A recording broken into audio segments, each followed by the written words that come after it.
शीतवितानोत्सवय शीतवितानोत्सवय सागर्ज विमानाग्रे रावणं दीप्ततेजसम् उपोपविष्टं शकीवैर्मरुत्सीर्च वासवम्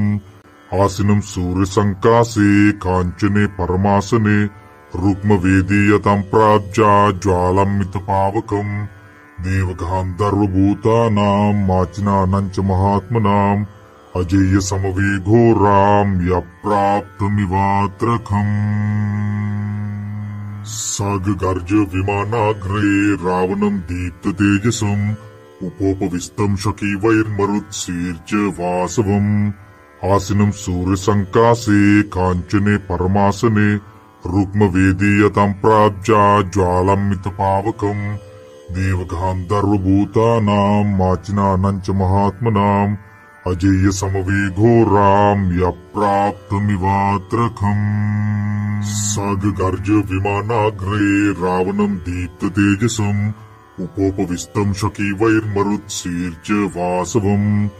आसीनं सूर्यसङ्कासे काञ्चने परमासने रुक्मवेदीयतां प्राज्ञा ज्वालामितपावकम् देवगान्धर्वभूतानां माचिनानां च महात्मनाम् अजेय समवेघोरां यप्राप्तमिवात्रखम्